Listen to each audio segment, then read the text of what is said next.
Hello. Welcome back to the Meaningful People podcast. Nachi Gordon here, and I'm joined by my new co-host, Momo Bauman. What's up, everyone? How are you, dude? Yes. Right? This is happening. So, Nachi asked me to share a little bit about myself. My wife and I live in North Woodmere, and we were blessed with 6 children. And as the new co-host of Meaningful People, it's really not about me as much as my work here is to help our guests, our meaningful people, really unpack their stories, help spread the light of their message. And my namesake, I'm known as Momo Bauman. My namesake, my name is Moshe Aaron Bauman, and my namesake is my paternal grandfather, my father's father, who was a pioneer in Los Angeles. And his yahrzeit is this week, the week that we're recording this, Isru Chag of Pesach. And I hope that all of the avodah that we do here serves as a tremendous Ilui Nishmasai. Amen. We're so excited about the future. We definitely have a lot of great episodes coming. And this episode is with Mordechai Shapiro. Had a blast recording this. So happy that we're able to do this. And without further ado, Mordechai Shapiro. You are listening to the Meaningful People podcast. The podcast featuring our nation's most impactful, influential, and meaningful people. Mordechai Shapiro. Right? What's up? Wait, are we like doing it? literally We're doing are live. it like this is it. We're doing it. Like here we are. Yeah. Okay. All right, I'm nervous. Are you? I mean, That's like our go-to thing with speakers, singers. Like, do you get nervous? And Some people get nervous. Some people get really nervous. You're not. You don't look like the nervous type. I'm not really nervous. Also, this is super convenient because I live like 6 minutes away. Right. So I'll be, home pretty quickly. What's your address? Not that I'm in a rush. My address is It's in the comments. beep. Yeah. L'chaim, first of all, thank you for having me. Chaim. Thank you for coming. Thank you for being here. You guys don't Appreciate even it. know what's in here, and you'll never know. Yeah. Totally. Amen. Amen. Well, thank you so much for joining us. I'm so excited to have you here, and we got a lot to talk about. So, what do you say? Lots to talk What do you about. say we jump right in? Let's jump right in. Ask me a really serious question to start. Yeah, really. Okay. Like- Momo, you want to start the serious one? We could start pretty serious. You want to get serious like quick? Whatever you guys want. Let's talk a little bit longer about what we're going to start with. I think we should. Yeah, we might have milked that entire segment though. I wanted to talk about your video that you made with a bunch of friends, just because it looks like the most incredible day of like all time. So we'd love to hear about the concept, how it was like born, and then how it was executed, because it just looks so fantastic. It looks like it's fun to be your friend. Okay, so a lot to talk about Friends. First of all, the idea of the concept of Friends was Jewish music has like certain unwritten rules, okay? And I don't want to say I broke them Oh, because that sounds like a We're getting serious real derogatory quick. term. yeah. But in a sense, singing about anything other than, everything's Hashem, right? So everything you sing about is Hashem. Right. Even friends, friendship. And that was what I wanted to bring to the table. That it doesn't just have to be words of Tehillim or words from the Psukim or from the Torah or from the Siddur. And even when we sing English songs, maybe we could branch out. There's other beautiful, wonderful messages to sing about that are totally Toradic and totally involve Hashem, that are important to sing about, that are... So I thought of this idea. It started from one of my best friends who was Nifter a bunch of years ago, Chaim Kaznet, who was the best guy, just the best. He was my best friend since we're little kids. Long story short, he was in the army. He traveled after the army, as many soldiers do. He was in Goa, India, in the ocean, and he was swept away in a riptide. Devastating to me, my kids, my wife, my whole family. We called him Kaz. So I thought of dedicating a song to him, and he was so fun. He was the life of the party. He had the best smile. He was jokester, so sweet, always there to help. Like literally, we always think like I'd be there to help. He would drop anything to help anybody. So I thought of dedicating a song to him. And I thought about writing a song about friends. First I was thinking, let me write like a Kumsit song, but it wasn't who he was. Wasn't genuine enough. It wasn't him, even though he would appreciate a Kumsit song, but it needed to be for him. So I thought of writing a song about friendship, something upbeat, something you could dance to. So that's where Friends was born. And then just to take it a step further, I thought of making a music video that would kind of give over, what his life was about. He loved to travel. He loved to have a good time. So I said, let's do it. Let me invite some of my friends, which was, of course, another semi-awkward situation. Who makes the cut? Yeah. And I still have some friends that, like, when I speak to them, they're like... A little salty about it. Yeah, a little bit. And I'm like, Friends too. Friends Okay, too. coming soon. I did want to do Friends too. I still got to get to that, but we'll talk about that another time. So I created this 2-day plan. Shimmy Sokol shot the video. He's a rock star. Shimmy's the best. And Shimmy had a blast also. There was so many. The first time I got scammed, I rented an RV, one of those big camping trucks. Yeah. You call it an RV, right? And I sent the guy $2,000 as a deposit. And then the night before, I'm calling him. And then the morning of, I'm calling him. No answer. I realized I was scammed. Wow. Well, you shouldn't have bought it from the prince who emailed you. Like, that's not So I went to one of these legit websites. really. And the website says in big bold letters, don't take your conversation off the website. I didn't see that. He gave me his private email and said, let's talk privately. I said, Oh no problem. my gosh. So we spoke privately, and then they don't guarantee anything. I hope he's listening. Lost my deposit. Anyway, the morning of, I have like, how many guys did I bring? 6, 7, 8 guys. And we don't have a way to get anywhere. Day of. Day of. And you have things. And you have Day things of. booked. Everybody's at my house at 5:30 a.m. Okay. Everybody showed up on time. And we're all like, what are we going to Uber upstate? I mean, like, because half the scenes we wanted were going to be on the RV, like you saw on the bus that we eventually got. Mayor K called a friend of his, woke him up at literally 5:45 a.m. He has a bus, a big school bus that we ended up using in the video. That's the first illustration of having really good friends. Yeah. Yeah. So Mayor K called him up. The guy's like, hello. He's like, Mendy. I think his name was Mendy. He's like, Mendy, are you alive? We need your bus. And he was like, okay. What date? You're like, He was like a reserve. He's like, He's like a we're reserve. coming to your house now. Right now. He's like, okay. So we went to Crown Heights, picked up the bus. We had a blast. I went skydiving for the first time, which was epic. And the song was about friendship and the power of friendship, which is so huge. What Chaim Kaznet meant to me, Yeah. and what just friendship means in general. So that's the story behind That's Friends. That's friends. So you mentioned Chaim's been a friend of yours since your childhood, since you were younger. Let's talk a little about your childhood.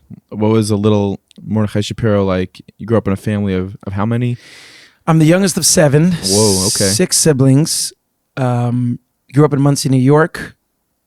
Davened by Rabbi Moshe David Tendler, Shlita. And my house is full of song, Zmiris. Full of Shabbos singers, yeah. was, I have 4 brothers, 2 sisters. Everybody sings. My mother is a trained opera singer. She's amazing. She actually had an opportunity to take her career or take her talents, to the next level, and she decided to raise a Jewish family instead. And my father's been a chazzan. My father sings. He's been a chazzan for 40 plus years. So my house is full of singing always. My older brothers were in Slova Zemer because it was in Monsey. It was convenient. And then as my older siblings, moved out of the house, my mother said, why don't we try for Miami Boys Choir? So me and Duvi and Aaron, actually, my next brother, we all tried out. Aaron was a little old. So Yerachmiel said he's already he's turning 13. So, it's Cut off, not yeah. Kadai. Duvi's in. Duvi was perfect. And I was like 7. And Yerachmiel didn't want to take me. He was too young. My mother basically said, listen, it's both of them or none of them. The deal maker.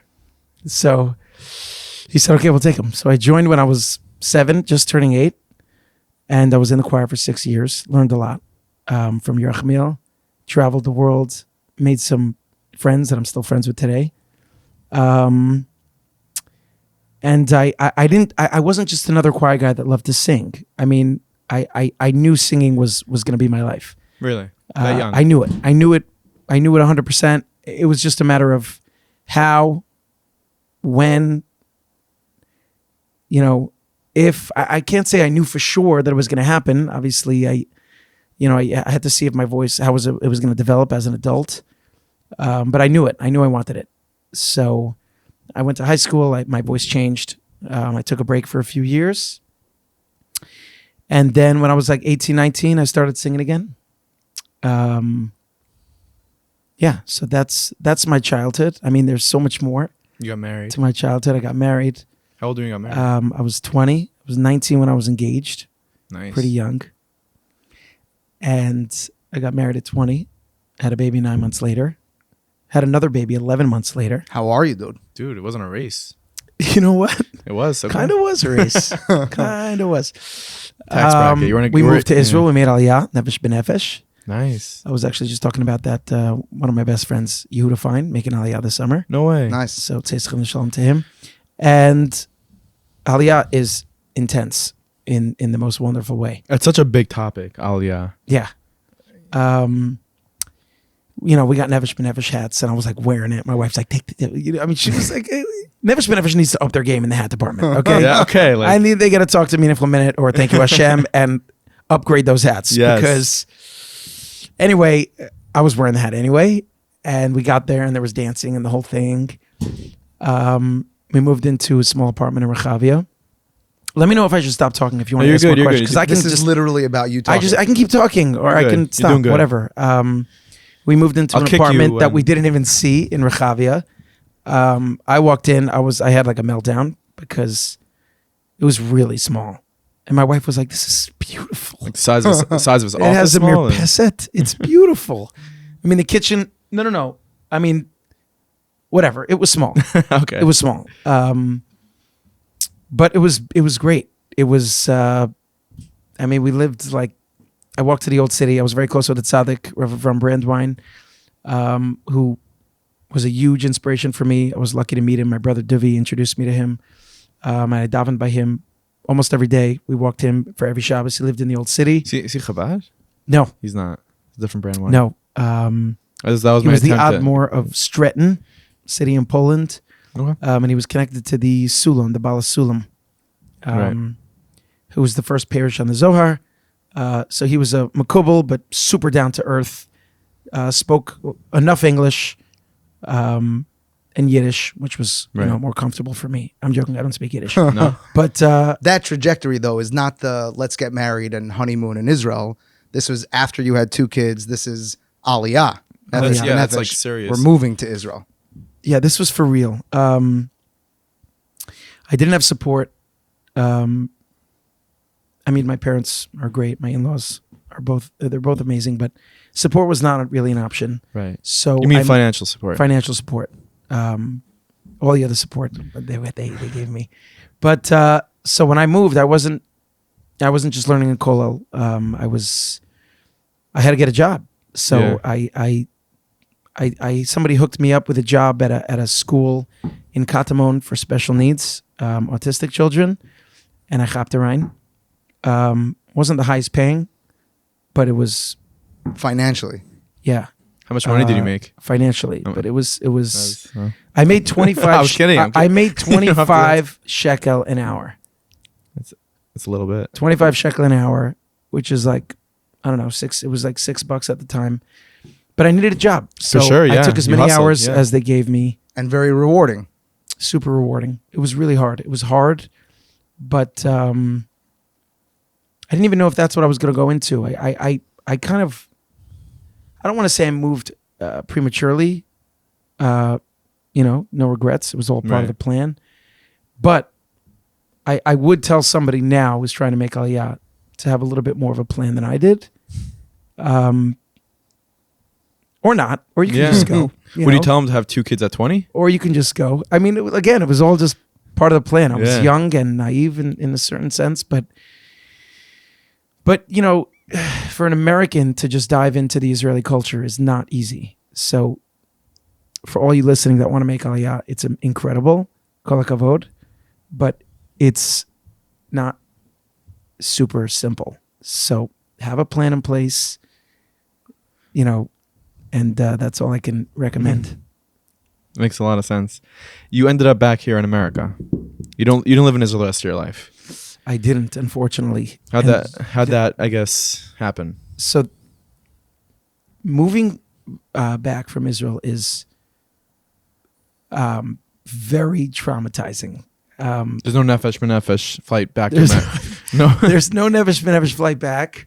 It's very hard because it's our homeland, and you make that move, and then you feel like you're almost getting thrown out in a sense. Really? I asked my Rebbe for his bracha because my wife, after 3 years, I was working.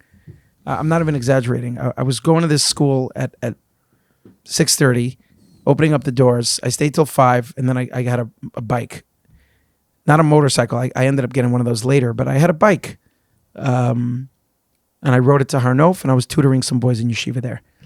And I got home at like 11 o'clock at night, didn't see my wife and kids much, and was not even making it financially. Right.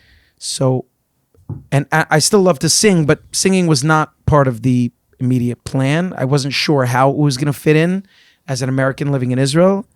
I had my keyboard. I had a little sound system. I made some business cards, and I tried doing some events. And some Americans in Rehavia were like, you can come do my party. Come on. I was like, thanks, So, but it wasn't going. No. It just wasn't going. So after 3 years, my wife said, we're going. I didn't want to leave because even though financially I wasn't there, there's nothing like living in Eretz Yisrael spiritually. There's nothing like it. So did part of you feel like a little bit of a failure to leave Israel, to give up on that? I felt like a huge failure. Not a little bit. I felt like a huge failure. It was one of the hardest things I ever did. Moving back from Israel is it's painful because You're saying, Hashem, this wasn't easy for an American to move. Israelis, they have a huge appreciation for Americans that move. They don't understand. America is the land of the free. I mean, there's home of the money, brave. There's land money, of opportunity. There's money growing on trees in America. Totally. Why would you move to Israel? And we say, because it's more simple here. And they're like, well, simple. Why would you want that? And you make that leap. You take that leap of faith, and then Hashem had other plans. So I spoke to Eitan Katz on this program, who made that move back and forth a couple of times, and he sort of shared the same sentiment as you're sharing, where it was a big blow, to the ego, to the mental. It happens to be I bumped into Eitan at a local bagel store a week after he got back. I mamish felt for him. Yeah, I mamish felt for him. Whatever. We don't know what Hashem has in plan for us. But he was broken, as was I. Yeah. It wasn't easy, but we moved back here. Mm-hmm. We started over Kew Garden Hills, which is a wonderful place. Yeah. Kew Garden Hills is the bomb. You know what it is? I never heard anybody say that about Kew Garden Hills. Really? People love it. I loved Kew Garden Hills. If I search Kew Garden Hills on Yelp, I don't know what it's going to say. Loved Kew Garden Hills. How many stars do you think Kew Garden Hills gets? Joey Newcomb? He's from Kew Garden Hills? He's from Kew Gardens or Kew Garden Hills, yeah. Okay. Kew Garden Hills is like a mini Eretz Yisrael in America. Nice. It's so many Israelis. Really? Yeah, if you're walking down Main Street, you're hearing Israel. You're hearing Really? Israel. You're hearing Hebrew everywhere you go. Yeah. There's a lot of barbershops, and it feels like a little mini Eretz Yisrael. So I had a little chaver there. We moved to Kew Garden Hills. I started teaching at HANC, Hebrew Academy of Nassau County. Yeah. I had a connection there. My brother's mother-in-law was the principal there, Barbara Deutsch. And when we decided to move back, I had to network a little bit to get a job here. So I reached out to her, and she offered me the music teacher job there. I jumped on that. It was kind of part-time, but I couldn't really do anything else. So I figured I would pursue my singing career. So it was 3 days a week, $25,000 a year. which I knew was not a lot. 25 is your number, it looks like. 25. Yeah. 25 shekel to $25,000 a year. And that's where I started. You and then decided you wanted to sing at that point. Like you're going all in on music. singing Was there ever like singing was always going to be part of the plan. Like I said, it was just a matter of how big I wanted to do it, whether it meant staying in Israel and just doing an occasional l'chaim or bar mitzvah, Right. or, I didn't know I wanted to necessarily be doing what I'm doing now. I kind of wanted that, but I didn't know. It wasn't in my cards. Mamish wasn't in my cards. So I'm a realist, like I. Well, let me say that the level that you've achieved in your career musically, it's hard to really set out to achieve that. Right? You can dream big, but the level at which you're performing, it's hard. It's audacious to say my plan was to come back from Israel and become, the number one star of this generation. It's true. It's hard to plan that. It's hard to plan that. But that being said, And I it's think so much easier now to say, like, this was the plan. this was the plan. Was it, so though? wasn't. It's so was it though? It so wasn't the plan. I didn't know what the plan was. We plan, God laughs, and that's it. I mean, it's mamash emes, and I've seen it and learned it. Rabbeis machshavas belavish v'atzas Hashem yisakum, and that's it. And when you understand that, it doesn't mean we can't plan. It doesn't mean we can't be responsible, plan for the future, but we have to remember that our plan is not necessarily the, what's gonna be. Yeah, I heard a line from my wife that a lot of people say man plans and God laughs. She had a little twist on it. She says man plans and God plans better. yeah. Right? Of course we have to make plans. Of course we have to do our ishtadlus. Sometimes we learn that Hashem has a better plan for us. I like the framework though. You talk about the vulnerable feeling of Yeah, being, I feel bad. I feel like I made this interview so depressing. no, That wasn't no, the on the point. contrary, Not depressed. Are you depressed? not at all. No, Not it was- even a little. That was not the point. Not right now. So Just to give over my story a little bit. but I like that framework where you feel as though Hashem is sending you away from Israel, and now with the benefit and luxury of hindsight, you're able to see in retrospect what avodah He was sending you to do. Yeah, it's amazing. And- Even as I reflect now, like I'm taking a moment and I'm reflecting, and when you look back, it like kind of all makes sense. But when you're in it, you're like, Hashem, where are you? Yeah, Where are you? I don't feel you. I don't see you. And I'm davening and I'm davening and I'm begging. And I go to the I can go to the kotel because it was like, Yeah. a bike ride away. And I'm pouring my heart out. I just don't see you. So I'd love to double click on this right here, and ask you to articulate, how do you see that avodah that Hashem gave you the big responsibility of doing, where you are so popular and you're putting out such incredibly energetic and upbeat and vibrant music, and the youth are just like clamoring to you and what you do. How do you see that as your avodah? I mean, looking back, it never gets easy to look at your current challenge.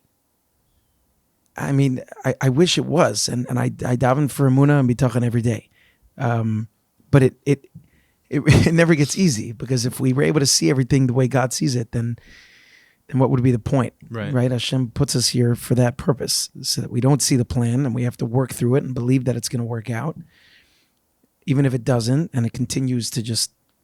I actually just heard from somebody the other day, an old friend that I used to go to the mikveh with in Kew Garden Hills, a super guy. He told me, why does it say, Ratzon seems to be an extra word, right? Open up your hand, and satisfy or satiate l'chol chai ratzon. L'chol chai. Yeah. What is ratzon? Why ratzon?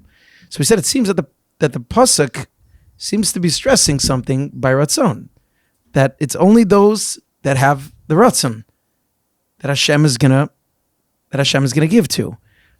So you daven, and you daven, And then sometimes he says, even when you daven for something so hard, Hashem even pushes you further away because he wants to test your ratzon. He wants to see, do you have the ratzon? Is it real? Do you really want this? How badly do you want it? And if you keep davening, and hopefully Hashem, if you prove to him that this is what you really want, whatever it is that you're looking for, parnasa or zivug or siyat shmaya with your kids or emuna or whatever it is, you tell Hashem, I want it so bad, and you keep asking, and he might push you even further away, but in the end, whatever's meant to be for sure will happen. Right. My Rebbe, all he spoke about was Ratzon. It's a very Hasidic concept. Ratzon l'kabel, Ratzon l'ashpia. Hashem is the ultimate mashpia. He brought us into this world. He created us, and we're makablim. He gives us life. We take, right? We are the kalim that take, and it is our duty, it is our responsibility to emulate Hashem, as the Gemara says, right? Mahu rachum. Mahu afata. Right. So we have to emulate his ways and become mashpim. That's it. That's all my Rebbe spoke about. We are born as children. Ironically, I was just thinking about it today as I was learning his sefer. And when we're born, right, we're fresh neshamas put into this world. And my Rebbe says we're the most selfish beings possible. Mm-hmm. When you're a baby, you can't do anything for anybody else. Yes, you're pure and you don't have a lot of sin in you. But in terms of the ultimate goal of the world is to be mashpia, to be like Hashem, to connect to Hashvas Atzura means connecting our soul to its place, to Hashem, right? Connecting our soul to him. And in order to do that, we have to give. And as a baby, you can't give. You just take, right? You get your diaper changed and you need a bottle and you cry and you scream when you need mommy or tati sometimes, right? And when we're babies, we can't do that. And our goal in life is to eventually learn how to think of others and put others before ourselves. V'ahavta l'reich kamocha is everything. All the other 612 mitzvahs are built in for v'ahavta l'reich kamocha. They're all built around that mitzvah of thinking of others, because that was the whole goal of Hashem. Is He put us in this world to enjoy. How do we enjoy? By putting others before ourselves, which is super hard. Yeah. Super, super hard. We'll be right back to that episode with Mordechai Shapiro, but I am so excited right now. We really are excited. So pumped to tell you, I'm trying to pull my mic up, about our new sponsor. Our new sponsor, part of Meaningful People, which is Turo University. Turo University. That's like not Pashut. I'm certain all of you have heard of Turo. Most of you probably have gone to Turo. And now you're going to hear a lot more about them here on Meaningful People. We're two of the only people that I know that have not gone to Turo. And I think we might have to now. Yeah, we might start going to Turo. Okay, so Turo, get 2 spots ready. Nachi and Momo are coming your way. And they do offer degrees in so many different disciplines. Yes. Finance, accounting, medicine, healthcare in general. Mm-hmm. They do an incredible job. Their students are really happy. The students' values are the university's values. And that's really important. So that's why I encourage you to head to turo.edu/more to learn more about what your future could look like at Turo.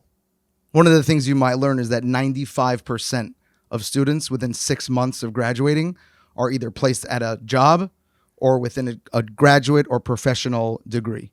That's 95%. 95%. Okay. Different ball game, everybody. 95%. You could be one of those 95%. Go ahead and visit turo.edu/more. And now we're going to get back to this episode. And don't end up in the 5%. No, don't be the 5%. Ciao. Which moment? I don't know if I answered your initial question, by the way. I think you did. About the youth. I apologize if I didn't get to it. I think we could close the loop on the question. Yeah. But I think you hit the nail on the head in the sense that what you're putting out to today's generation is so Halig. And I think it's helpful for your fans, for the people that enjoy your music, to know where the Haligicity comes from. Because they experience it, but it's cool to hear it directly from you. What's behind? Like, what's the root? So just to piggyback off that for a minute, the whole Jewish music for the youth is a whole conversation, which we can just touch upon because we can talk about that forever. Yeah. Well, for like an hour. Right. When I started, so my first album, I don't know if you remember my first album called Derech. I started pretty. We're not going to sing it now, though. So should I brought a guitar? Totally. But you're a cappella, you know? So when I started my first album, I started pretty neutral. I kind of just took a look at other Jewish singers, and I said I need like a disco song, and I need a chuppah song, and I need a kumzit song, and like a rock song, and I just did The model. except for one song. One song stepped outside the model, and my producer at the time, Srili Meyer, shout out to Srili, he heard this song from Eli Schwab, who's a local composer, lawyer. Shout out to Ellie. Awesome guy. He sent him this song called Schar. Amazing guy. Yeah. Double shout out to Ellie. Eli Schwab. Yes. Yechiel. He Schwab. sent my producers a song called Schar Mitzvah, and they sent it to me, and I heard it, and I was like, I wish I would have prepared the demo so that you could hear what it sounded like. You'll send it to us, and we'll Before. plug it in here. Okay. And I heard this song, and I was like,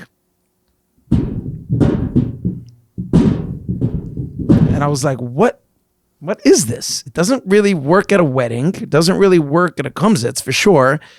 Like, what kind of song is this? It doesn't fit. And it's like a pop song. I like it. Right. But I was like, I don't think it works. It doesn't fit the mold of what all the other guys are doing. And he said, trust me, this song's a hit. Srili said that. It's really Nice. And I was like, all right, whatever. We have room for another song.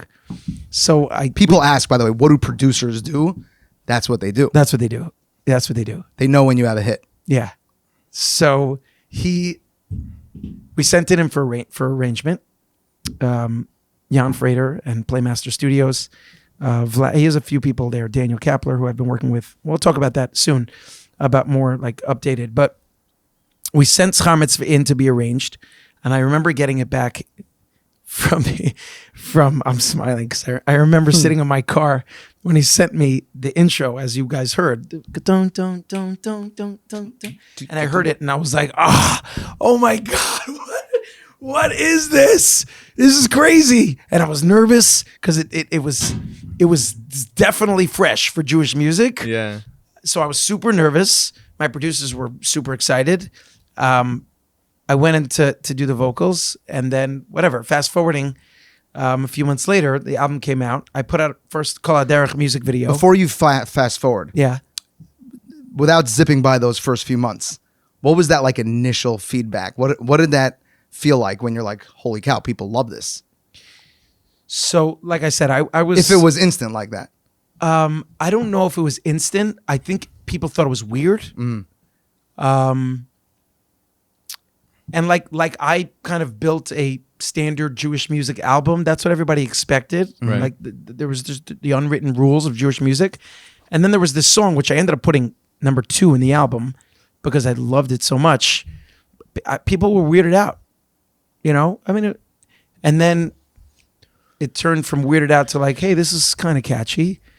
And then it went from kind of catchy to like being everyone's camp song that summer.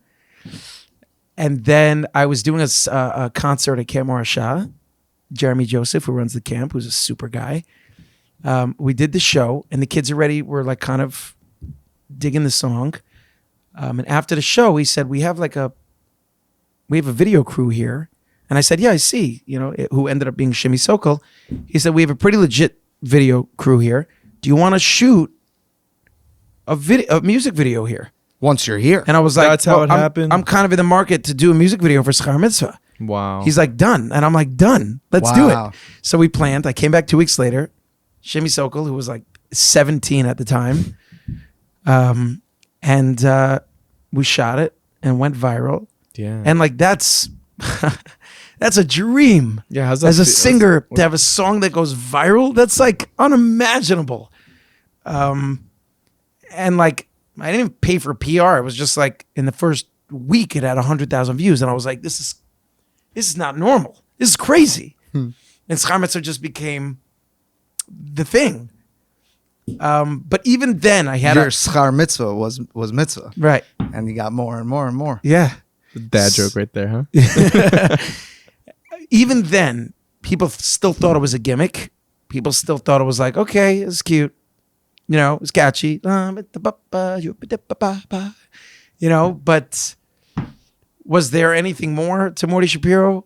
You know, as time went on, this Char Mitzvah pop song, I'm not here to pat myself on the back, but it was revolutionary to Jewish music. That style of music. That style. It didn't fit in the box of Jewish music. A rock song, a disco, a freilich, a kumsitz, a wedding song, a chuppah song. It didn't fit. And it still went. People just... What does that say, like, about, I guess, the audience or the market at that time? What it taught me is that Jewish music doesn't have to fit in a box. And that's something that I've been kind of living by in my career, especially since Char Mitzvah. Listen, I grew up modern Orthodox. Okay, so I grew up with a lot of secular music. A lot. I mean, whatever. A lot. I don't have to say the names, but all the hits of the 90s and the early 2000s. That was a big part of me. Yeah, I was in Miami Boys Choir, and of course we sang Jewish music at home. And it's funny, growing up, and I feel like people are gonna get mad at me for this. I didn't really listen to MBD or Avram Fried. When I got into the business, But who's the king, though? I like did something on Twitter last week. I wrote, like, I've heard Avram Fried be referred to as the king, and I've heard MBD be referred to as the king. I think they're both the king. You're not gonna get away with that answer. No, but honestly, what they've both done for so long is just it's unbelievable. The best answer I saw is that MBD is the king, but Avram Fried's the father. Mm-hmm. He's the father of music, of Jewish music. You don't like I that? feel like You're it's not corny impressed. because he has It's a corny? song Abba. Oh, I didn't even think about that. I think they're both the kings, really. I think there's room for two kings. I mean, Hashem is the ultimate, but in our world, there's... Not that I'm saying that there should be enough space for me to be. That's not what I was getting at. But you didn't listen But to I'm MBD, doing this for like 6, 7, 8 years. And Avram Fried just had a 40-year celebration. right? That's like... Could you imagine doing this 40 years? Doing anything for 40 years should be celebrated. Yeah. I mean, you're a teacher for 40 years. To have the patience and the ratzon and the energy and the emotional energy and just the skill and the ability to keep putting out hits. It's mamish. In your estimation, what have they done for 40 years that enabled them to continue doing that? And where do you see that for yourself? So I think it's the sincerity that they both have, genuinely wanting to use their gift for good, to be mashpia, to inspire people. And you could see it on their faces. I mean, you just see realness. I mean, Avram Fried, the tzedakah. I only went to my first Avram Fried concert when I was older, but the tzedakah box thing doesn't get old. So it's amazing. It's beautiful. You want to say Honestly, it? Just for those who don't know. He has a tzedakah box at every concert. I think it was inspired from the Rebbe, the Lubavitcher Rebbe. And he has a little pushka, and he puts some money in it. And I think sometimes he even offers the crowd to put some money in. And it's just a huge Kiddush Hashem that he has a huge platform. And he's just doing all the good he can with his platform, with his shlichus, because he sees it as a shlichus. Right. He doesn't see it as like I'm a rock star, I'm a celebrity. And MBD is the same thing. It's using their koiches for good, for ashpa purposes, and that's what more can you do? So where was I? Getting just to backtrack. You're saying you didn't listen to MED growing up. Oh, so I didn't listen to I listened to more of the, I don't want to call it modern, but Shalshelas, Schlock rock? Lev Tahor, Schlock rock, Shweki I listened to. I was a huge fan of Shweki growing up. Huge. And then when I was in Miami Boys Choir, I was like It's a huge schus. Yerachmiel called me up and he said, there's this new guy, Shweki, and you're going to sing Rachem with him. And I was like, what? Really? Yeah. So, cute story about that. We sang it in one of the Miami 25, and they took videos of the show. I think it was in 2001. It was Shweki's first album. Rachem became huge, if you guys remember. Of course. I did it in concert with him, and it was great. And then a few years later, somebody sent me a video of me and Shweki on this thing called YouTube. And I was like, what's YouTube? Was YouTube not around? YouTube was not around. YouTube, Wow. I mean, let's quickly... 2004 it started, maybe? Hey, Siri, when did YouTube start? YouTube was formed February 14th, 2005. Wow. 2005. 2005, somebody sent me this video. YouTube just started, and it had 1 million views. Oh, I was like, what are views? What are... There's this one guy who had the video like, someone's got to start. And then someone was like, Google like YouTube. Boom. YouTube, yeah. So this thing went viral. So I had a little bit of a name. I still have people. I meet some people today that don't know that I'm a singer now. Wow. But they knew the video. They're like, They lost internet connection. Ata Shapiro, Did it? Shweki, Rachem, YouTube, and I'm like, yeah, I sing now. It had a lot You of know- non-Jewish also love, no? Like that video, I feel like. Yeah. it had A lot of right? Spanish. A lot. Yeah. Look at the comments. Russian. Yeah, amazing. Wow.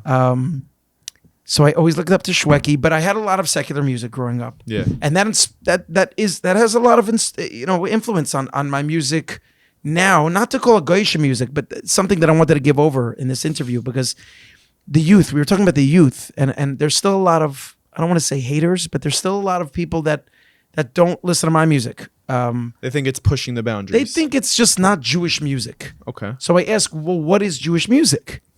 What is Jewish music? I don't want to say names, but there's... Mama, what's Jewish music? Right? What is it? I think Jewish music is a vehicle to bring people closer to Hashem. That's it. Shara Nagina. Is that That's what, it. is I that- couldn't have said it better myself.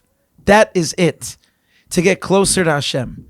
So what if somebody gets from Goyish rap music, they can get closer to Hashem? So obviously we have to use our seichel, like, are you really getting closer to Hashem? If you're really getting closer to Hashem through this Jewish song, even though it's talking about friends, or it's talking about, even some of the messages that I have that are blatantly about HaKadosh Baruch Hu and Emunah and Hakol Mishamayim. Yeah. Hakol Mishamayim, but the beat it sounds It's funky. a little too poppy, It sounds too much.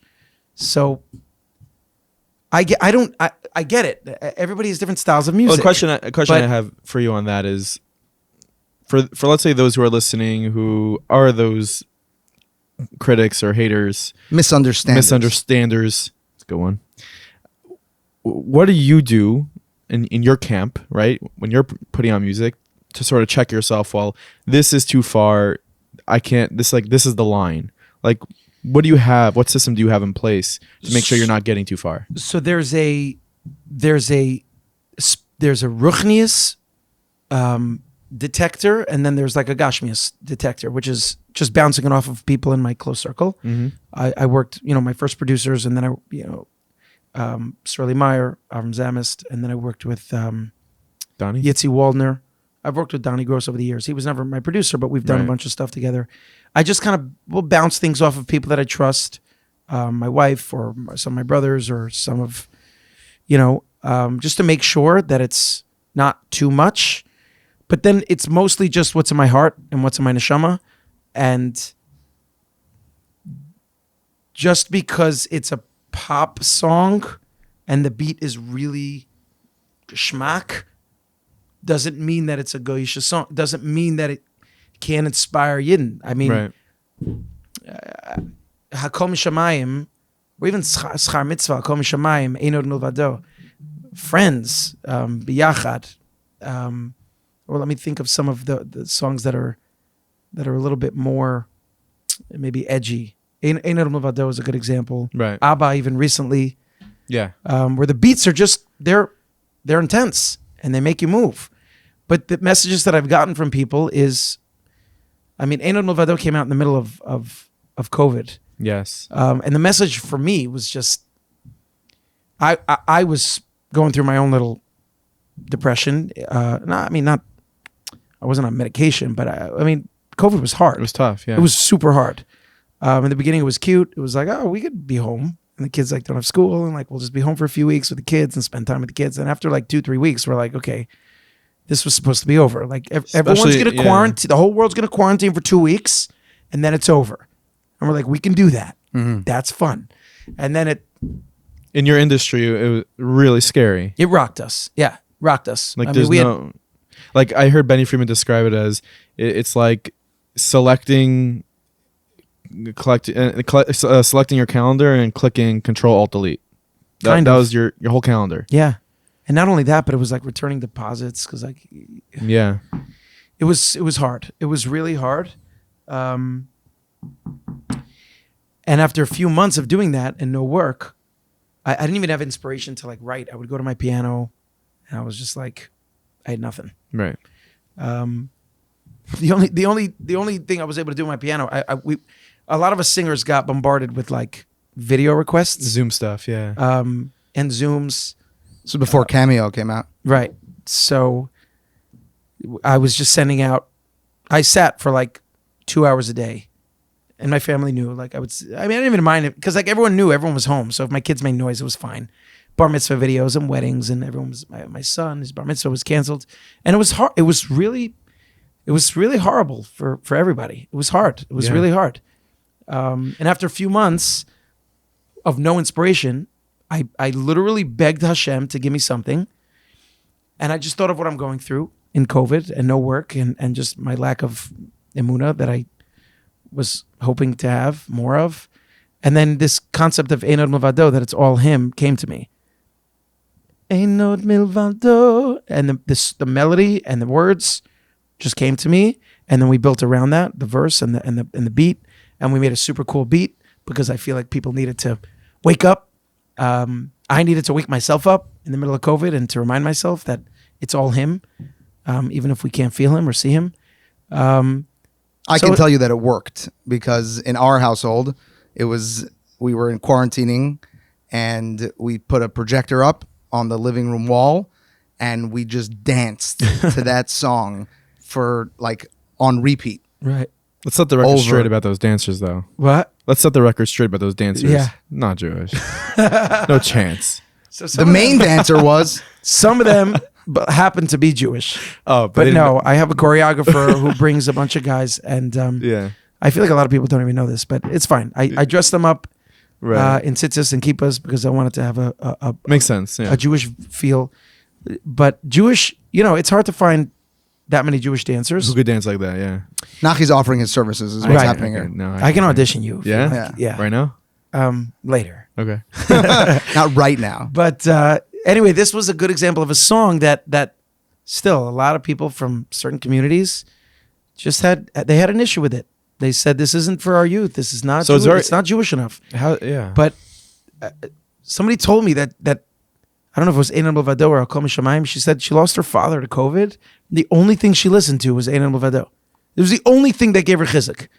And for me, I was like, wow, like that's the koich of music. And so that's the story of Jewish music and some people that don't maybe love some of my beats Yet. But I hope that they realize that they don't have to love it. It's okay, but there's a place for it, and there are people that I hope and pray are getting closer to Hashem through this music. We'll be right back to this episode, but first I want to tell you a little bit about Bridge Credit Solutions. Bridge Credit Solutions. You better remember that name. You ever like shopping in the mall? You're walking down the aisle and you stop by maybe Express and you're like, I want to buy some clothing. It's summer coming around. Get some polos, and you walk into Express. They're like, you can save 25% if you start an Express credit card today. And you're like, sure, why not? Let me do it. And you start that credit card, and off you go. And 60 days later, you're thinking, hey, whatever happened to that Express credit card? I don't even know. Anyways, you're trying to buy a house, and they're running your credit, and they're like, yo, your credit's like 582 or like 620. It's an issue. You have some negative report on your credit. What is that from? Maybe it's from that credit card that you completely forgot about. You're not a criminal. It's not a big deal. everyone makes late payments sometimes, but who's going to help you get your credit right? Bridge Credit Solutions. So go ahead. Don't wait. Reach out to them. You go WhatsApp them at 212-660-2991. There is a link in the show notes, in the description. Get in touch with them. Bridge Credit Solutions. That's all he's going to say for this ad is Bridge Credit Solutions. Reach out to them. Seriously, I have firsthand experience. They do an amazing, amazing job, and they're the best in the industry. So check them out. And now, back to this Bridge episode. Credit Solutions. Back to Morty. A question I have: what is something, and it could be more than one thing, that maybe Mordechai Shapiro is just like people misunderstand about you, or they can maybe perceive you one way, but it's like totally not. Like, So People are not sure if you know how to dance. right. So I actually do like to dance. So I would answer just everything that we just spoke about. right? Is you should have asked that like yeah like Shoot, I missed it. Yeah, but you like missed sum it. that up. Like what's but that's it. People think that I'm just this. Some people, I think that I'm just a gimmicky pop artist that likes to just dance and shake it on stage. But my whole foundation, everything I'm trying to do is just be mashpia and try to lift people up through music. Does it sound a little different than Avram Fried and MBD and Karlbach and even, I mean, yeah, it sounds different. Well, It's super different. time has changed, and Time has changed. It's different, and I knew, part of me knew I had to be a little different to make a difference, to stand out. Although Schar Mitzvah was not even my own choice. It was like somebody convinced me to take it, but it made me realize that, because I did grow up on more of that kind of music than I did the rest of my first album, and it made me realize that I can embrace it. I can embrace my youth. The way I grew up was the way Hashem wanted me to grow up. I went to Eretz Yisrael and I flipped out. Okay, I got some payas and I wear a gartel and I go to the mikveh every day. But my youth was still a part of. I mean, it was still a part of me. you just dropped that in there, no? Yeah. Very subtle. Go to Yeah, mikveh I every know, day. It's not cool. But listen, I go to the mikveh and that's just my place to do hisparidus. Like I just go there for some quiet. And if anybody's, I recommend it. Even if you don't know all the inyanim of, or even if you're not Hasidish, or forget about the mikveh. Just talk to Hashem outside of tefillah every day, because it's so important. It's so important. Davening, the Hebrew words, obviously, I mean, Yeah. it could get stale. Even I personally go through my own relationship with tefillah. Sometimes I'm like super into it, and then sometimes I'm not as into it, unfortunately. And you know, you have to daven like a mincha marav, like 5 minutes after each other, and you're like, how am I even? Yeah, right. But the avodah is going, When and you're still feeling it, being just- there and being yeah. present, and even if you can't have all the kavan in the world, you're still there and you're still pushing. But to talk to Hashem outside of tefillah in your own words, it's nothing like that. They say Rav Wolbe saw his mother speaking to Hashem every day, at least 10 times a day outside of davening, and just like asking Hashem for her son to be matzliach and all that he's going into, and he would see that. Yeah. So it's So that's what I do in the mikveh. I just kind of prepare for my day. It's not even always so, you know, it could be Hashem, just help me have a good interview on Meaningful Minute. Yeah. It doesn't always have to be, you know, spiritual, but it is spiritual because you're talking to Yeah. Hashem. totally. You know, that's what we teach the kids. Just talk to Hashem, even if it starts off asking them to let the Yankees win. But just to start the relationship, know that you could talk to him about anything at any time. Know that. And then hopefully it develops into, you know, more ruchniistic things. But yeah. Something I don't think maybe existed back in the day that seems to be a thing now is a lot of artists, such as yourself, have become celebrities in the Jewish world. What's that like? The responsibility that comes with what that does to your life, which I guess becomes not so private anymore. Like, I guess walk us through that. Walk us in the audience through that. So the first thing is there's no way to like prep for it, you know, especially we were talking about before. I came from Eretz Yisrael with like with really 25 shekel an hour, and then even there's no way to prep for being a celebrity. Right. But I will just say that my wife keeps me in check. I mean, I feel like it's so like cliche. I gotta like throw my wife in there and be like, honey, but that's the absolute truth. My wife is very private. I mean, not that it's such a big deal that she doesn't like to be on Instagram, but she's very tsanua. She's very private. She's very into ayin hara. She happens to be Moroccan. Sephardim are very into ayin hara. Yeah. So like me being in the spotlight is a lot for her family. I mean, they've gotten used to it. They've come to terms with it, but it was a lot for them. Funny story, actually, when I was dating my wife. So I sat down with my father-in-law when we wanted to get married. He's a Moroccan guy. He's like big and a little scary, even though he's not scary at all. He's just super sweet, and he's funny, and he's got major dad jokes. We sat down at the table. Like, I don't know if any of you guys did this, but he said, "How are you going to support my daughter?" Did you guys? Didn't get that. I didn't get asked that question because I was already like sort of like working and stuff. But You were killing it already with Meaning for a Minute. We get it. I wasn't killing it, but I don't know. Did you get asked that question when you were? I think it's more common than people. How are you gonna? Yeah. Well, I think nowadays everyone knows everything about you before they don't have to ask you. They ask the shadchan or they ask. That's true, especially today even more. But when I got married back in the no, but If you so we heard sat her- down and he said, "What are you gonna do?" I said, "I'm gonna be a singer." Nice. Can you imagine if your son-in-law to be came down and said, "We got a rock band and we are great," And He's you were like, that's young. much less reassuring I'd be than like, you think it "Listen, is. man, And you were young. get out of yeah. my house, okay? Like even me today as a singer, if I had a son-in-law that said he wanted to be a singer, I would also be hesitant. Not to if he was a great guy, I'd let him. But I'd also say, maybe you want to have a backup plan, or maybe Even do though you know have any friends in Cash Advance or something like Amazon, man, go Amazon. So I told him I was going to be a singer, and he was like, And then what? he said, "You could do anything. Like if you're good with your hands, you could be a plumber, an electrician. I don't care. Just get a certificate or a degree in something, but a singer." And I said, "I love it. I love to sing. I've been singing my whole life." And so in the end, I ended up getting a degree because he wanted me to, and I wanted to respect that. Wow, And good for you. as a just in case, because I didn't know for sure that singing was going to go, and I ended up you were making also Aliyah. young. And You were very young. Like, I was young, and I was whatever. So now I'm like, Dad. Yeah. What does he Um, What does he think now? Like about what happened? I mean, I'm sure he's been very supportive along the way. Yeah, he's as a Moroccan, they're very private. So it's like it's a little bit much for him, but he's proud. I mean, he's super proud. Both my in-laws, my parents. I mean, Yeah. my parents are super proud. I don't know if Just say. I don't know it. if my mother Just would say love it. to hear this. I love my mother. I love my father, but I don't even blame them for an 18-year-old kid to want to be a singer. Like I said, I don't blame them.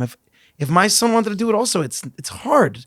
How many few, I don't want to sound like a bal guy, but that's not the point here, but so few guys make it. It's really hard. It's really hard. You need a lot of siyat dishma, you need ratzon, you need passion, you need the energy, you need the songs, you need the money. There's a lot that goes into it. So my mother, she preferred if I was just the kind of doctor or lawyer or dentist or accountant, something Jewish, something secure. I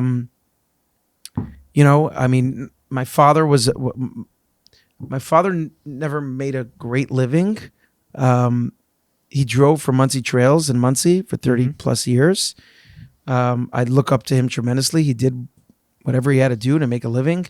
He was in the garment industry. He drove a bus, and a little bit later he got into the car leasing industry. But he worked really hard to support his 7 kids, and he's my role model for that reason. That work ethic. The work ethic is I got from him when I got to Israel and I was working all those hours. It was all thanks to him. Doing what it takes to be there for your wife and kids. Yeah. So my mother kind of wanted me to do something a little bit more Traditional. Something a little bit more safe. But you didn't do that. I didn't. Your heart couldn't. No. Sorry, Ma. Like, But I mean, now my mother is my biggest fan. of course. She's my biggest Oh, of fan. course. She comes to my mother and father. Whenever there's a wedding that's within 30, 40 minutes of Monsey, they lace up, they Still? dress up, Still? Nice. they come. Still. I think I sat right behind Still, your my parents, at one of your are in their concerts. 70s. Concerts for sure they come to, but weddings that that's like they're not other- invited to, Yeah. they crash Nice. weddings. My parents. Do they come dressed up? Like, They come dressed up. My mother put them dressed. Are they My like- father are they like- suits up. Do they dive into the schmorg also? Like, You know what? They do. They whatever. I don't know if they're people, like most wanted. Yeah. Like, that's awesome. they come, they listen, they take videos, they're proud. And I'm happy to make them proud. That's really nice. Yeah, but it's But even the lifestyle that you mentioned about, it's so hard to make it. This is being recorded for those I don't know who are listening whenever they're listening to this, but this is being recorded right after Pesach. But what was Chol Hamoed like? You even see your kids, you even see your family. It's crazy. You Chol know? Hamoed, I don't see my family. And I know, some people are like, "Oh, poor guy. He's got to travel the world, singing all over, making the big bucks." But truth be told, Yontif, Chagim, I'm not with my family. All of them. No. Rosh Hashanah, Yom Kippur, Hanukkah, Sukkot, Pesach. I'm just not. When people are off, we singers are on. It must be hard to do that. It must be difficult. It's hard, but it's part of what I signed up for. And my wife is so supportive. She's a rock star. And just to go back to the celebrity conversation, I mean, it's just, she keeps me grounded, But it's still also, I'm sure, like you walk in the street, you're recognized instantly, and there's the selfies, and there's the Yeah, so this was something that I actually had a hard time with when it kind of started getting a little bit busier. I spoke to Benny Friedman, who's a good friend of mine, and I told him I was having a hard time because I started feeling like an object. And again, I don't mean to like right. make myself sound like a neb, but first of all, Jewish people are just funny. Like they just come up to you, put their arm around your shoulder, and just like go like this. Not like, "Hey, I'm a big fan. I'm so sorry to bother." Some people do that. No, I Right. shouldn't. No, some people are menschlich and Just don't put you in a headlock when you're out for dinner. That's some people it. just headlock, picture, and leave. And that makes me feel a little bit like an object. I mean, it's great. I like to know that there are fans that want to take pictures. But I don't know. That got a little I feel you. tough. But Benny was like, What was Benny's advice? Benny was just like, it's part of the job. Don't think about it too much. They're happy to see you. Right. You're not an object. They're super excited to get a picture with you. You have no idea what you're doing for them. Some people just may not have the greatest manners. Yeah. They just don't know how to deal with it. When I was with Benny here after he finished his interview for Meaningful People many months ago, it was like during COVID. We walked downstairs in this building and someone ran up to him in the lobby. "How are you, Benny Friedman?" He's like, "How am I Benny Friedman?" So my father was Hannes Friedman. My mother. I was like, "Whoa, what?" Like, Yeah. like he played it really, really well. Yeah, Benny's great. Benny's great. What's the, I guess, you grew up watching, listening to Abendfried, MBD, all these big stars, and now you get to share the stage with them. You have a lot of friends in the industry. At the end of the day, though, there are a lot of there are shows and there are weddings, and you're ultimately competing for the same jobs. So, like, what's that dynamic like? Is it competition? Is it you guys are all rooting for each other? Am I not going to get a real answer? No. Honestly, the real answer for me has always been there's no competition. I mean, Right. Hashem is giving everybody what they need. Period. End of Right. story.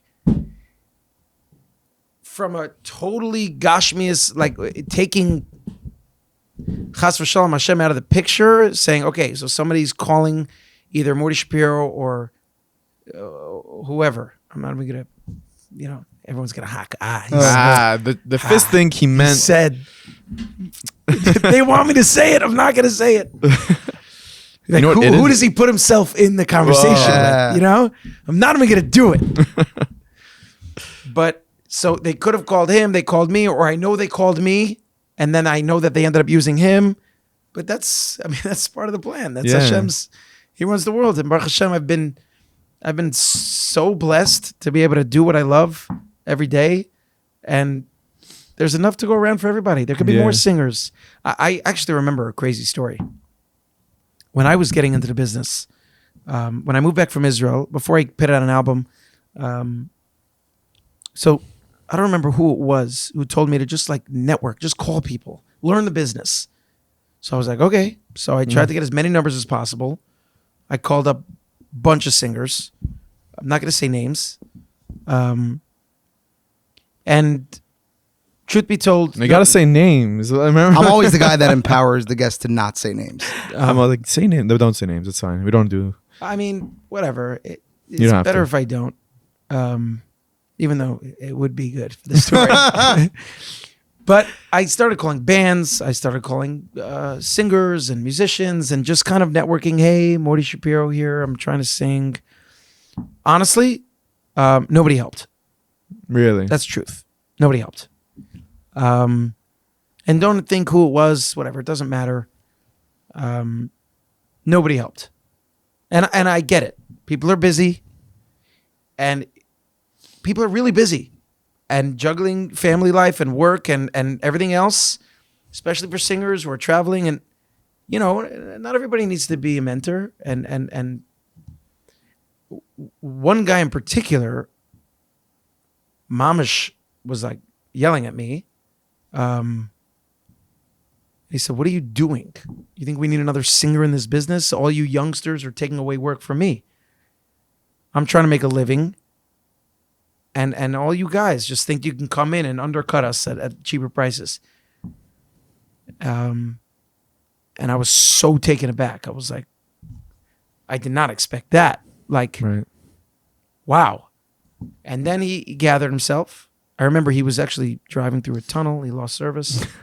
And then he either called me back or he got back his service. And he said, "I'm sorry. You know what? It's tough. It's tough. There's a lot of young singers and I'm losing work. But I know there's room for everybody." There's, you know, Yeah. he kind of, and that was respectable that he took a moment and he gathered himself and he said, "It's all good. You know, hatzlacha." People did not help. Right. I made an effort at that moment and I said, if I make it, I'm going to help. So people call you now. And even that got overwhelming because I wrote that in like one of the articles that I did, Mishpacha or Ami magazine. And I have tons of people reaching out. Again, not to Right. pat myself on the back. I did offer, and a lot of people, a lot of bachrim, They want to sing. they want to sing, they want eitzah, and guess what? I talked to them. Nice. How do they I reach talked you? to them. I don't know my number. For a while, I didn't realize when I put out my first music video, I put my number there because I didn't have any gigs really. That's so funny. So I put my number on like Kol HaDerech or Schar Mitzvah, like Okay. 845, my number. And I left it there. And somebody told me like a year ago, like, your number is on YouTube. And I was like, what? And I don't want to change my number. I was like, my Monsey, Right. I'm a Monsey boy. It's an 845 number. I'm not changing it. It's your flag. So a lot of people have my number. And people reach out. Hey, I'm a bacher. Like, So if you're trying to reach him, that's how. There you go. is. That's how you. But that's why you charge what you charge, so that you're not undercutting anyone. right. Yeah. Exactly. So, but even that got hard. Yeah. You know, because I have a family and a life and work and it's not easy to talk to every guy, but I do my best. I really do my best to voice note, to help out, give chizuk or give advice in whatever way I can. I want to pull you one subject back to the family that you were talking about, and you experienced the challenge in a particular way. You mentioned Yom Tovim, you're always away, and that's how the challenge is manifest for you. I think, however, the challenge at its core exists for everyone in some capacity at different times of the day, of the year, and I think people would benefit from whatever strategies and ideologies you use to prioritize family when you can, and like what can you offer to the people on how you do that? Great question. Because the truth is, like you said, everybody deals with this. Yeah. It's not just singers. It happens to be singers work a little bit more on Yontif, but plenty of guys travel the whole week. Mm-hmm. Some people work crazy hours trying to make a living, you know? Something actually I've been thinking about lately, like this idea of Ratzon and developing your Ratzon. It's connected to Ratzon LaKabel and Ratzon LaShpia, but it's our Ratzon to want to do, to accomplish, to make money, to give back to the world, even if it's for good. Like, where's the end? You know, how much, like, I need more money. That's something that I've just been kind of conflicted with lately, because you want to keep growing in your career, right? Like, I look up to Avram Fried and MBD and Shweki, all these guys that have been doing it for so long. I wish I could do it for that long, but when is there like I'm good. I'm good, Hashem. You bless me. I'll keep doing this, but I'm going to devote more to Torah or learning or my family or Stam. That was just something that I've been thinking about lately. But a lot of people, not just singers, have this issue. I have it too. And the only eitzah I can give, not that I'm one to give eitzah, and it's something that I still struggle with, is just being present when you're with your family. Mm. And I you know, you guys know this. I mean, we all have this issue. And for me, for a while, it was like every phone call I get at 7:00 when I'm in the middle of like bedtime or homework and bath and dinner with my kids, and I'm like, maybe they need me for a gig now, tonight. By the way, that has happened. I actually have gotten a call. Not that it makes it okay necessarily, but I have gotten calls from a singer who needed to cancel last minute, and I needed to go to a wedding that night. Wow. It has happened. But it happened once, ever. That's why you wear a suit when you put your kids to sleep. Right, exactly. I always got to be ready to go. Yeah. I go to sleep in a suit sometimes. But when you're with your family, it's hard, but just put the phone down. Just be there. Just put the phone down. Just put the phone down. Just put it down. I know how awesome it is, and WhatsApp, and it's funny, and there's jokes, and there's a good this and that, and just put the phone down. It's rewarding. It feels good, and it's hard in the beginning, but when you feel that you're doing it for the right reason and you're investing in your kid, do it. Just put the phone down and be present for your wife, for your kids, for your family. Shabbos is huge. Shabbos is huge. I'm telling you guys, I'm a singer. I grew up with Zmiris in my house. Singing at the Shabbos table is not so easy for me all the time. I'm singing the whole week. I need to rest. I daven for the Yom a lot in my shul also. When I'm eating, I just want to chill. It's not always so easy to sing Zmiros, but I do it. I do it every week, even if I don't want to. Because I want my kids to experience Zmiros. I want them to have a Shabbos experience. And I mamish do it for them. And Shabbos, I mean, again, we don't have any sign for phones, I hope. But Shabbos is the time to just sing Zmiros with your kids, go over the parsha, play a board game with them, sit down on the floor with them.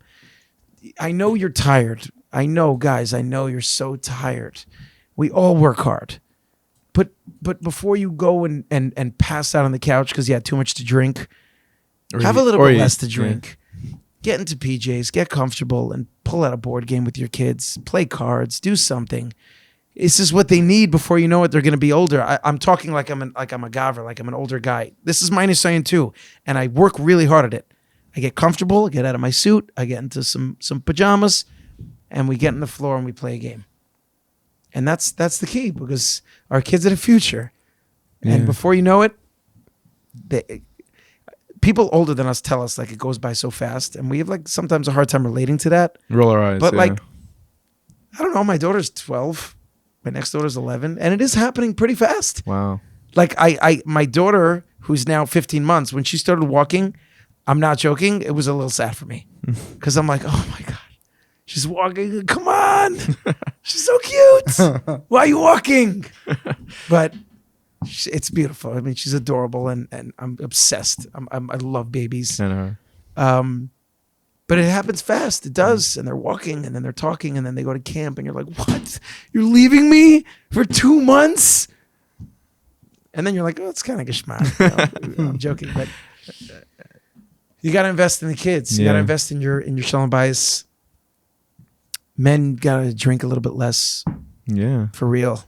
And that's it. You gotta invest. As we wind up this this conversation, is there any music that you're working on?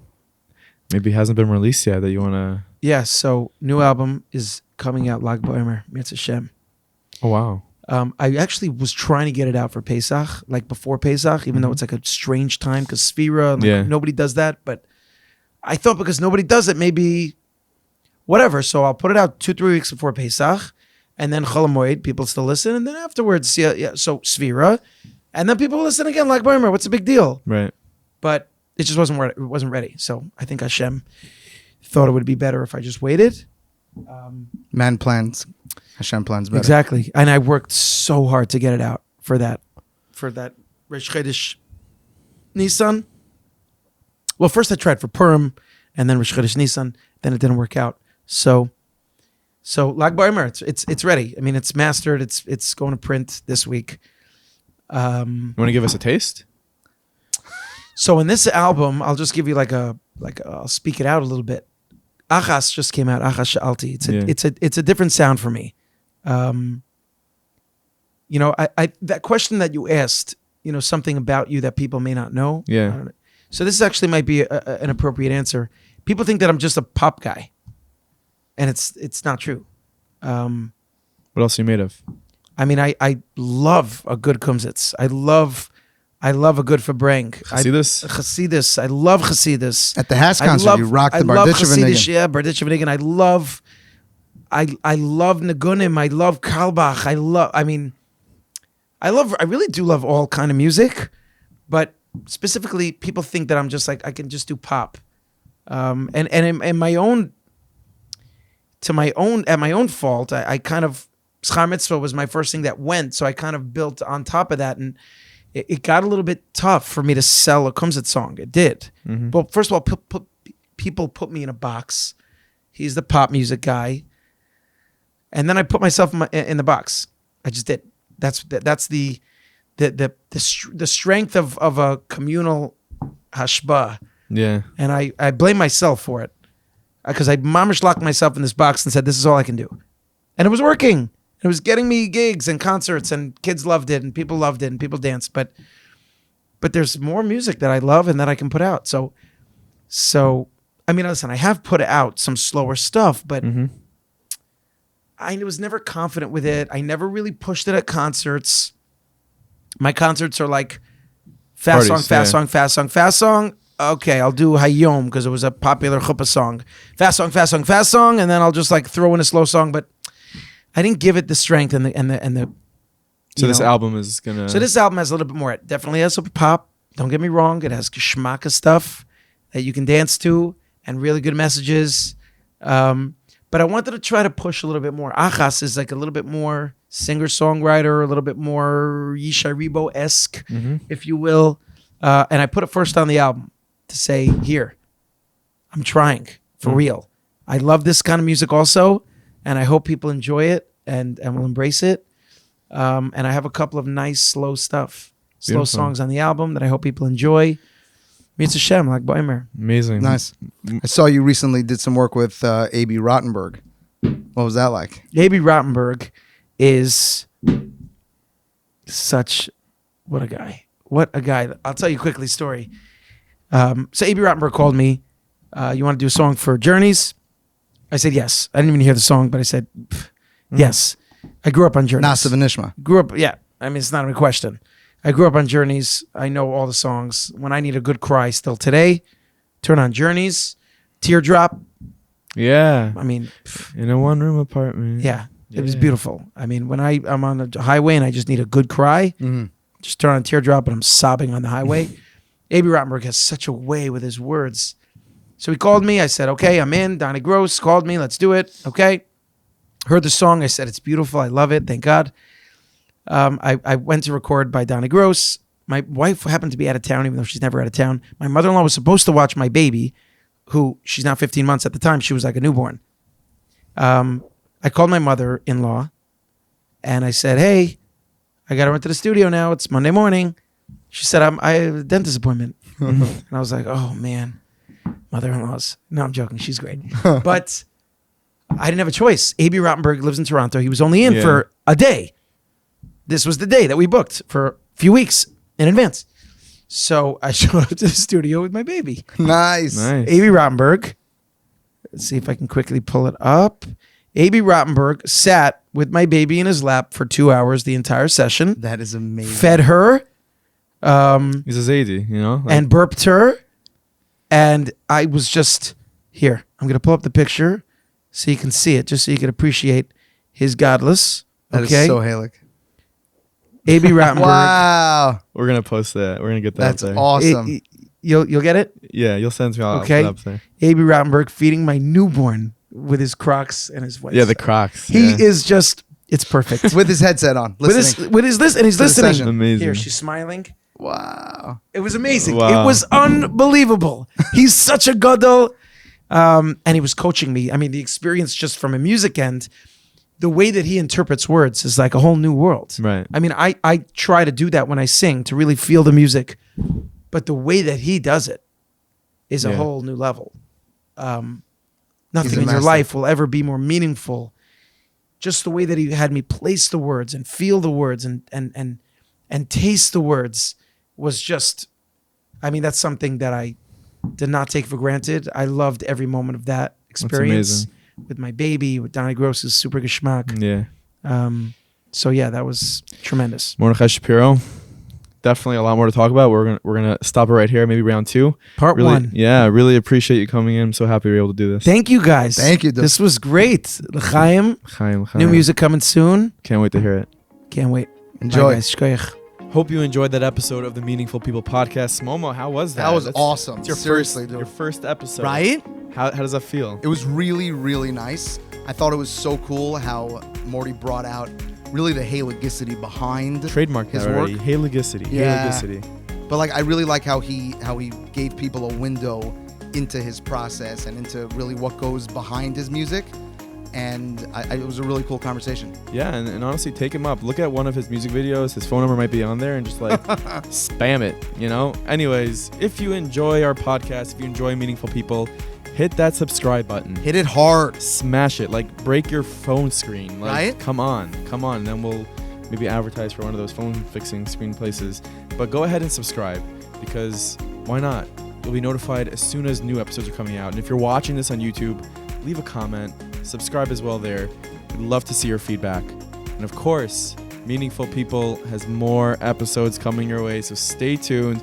A big shout out to 2 people who subscribed last week, who told me they subscribed. Eitan Berlin, Michi Nudel. You subscribed, you left a review. We appreciate your support. And Thanks so much. ciao.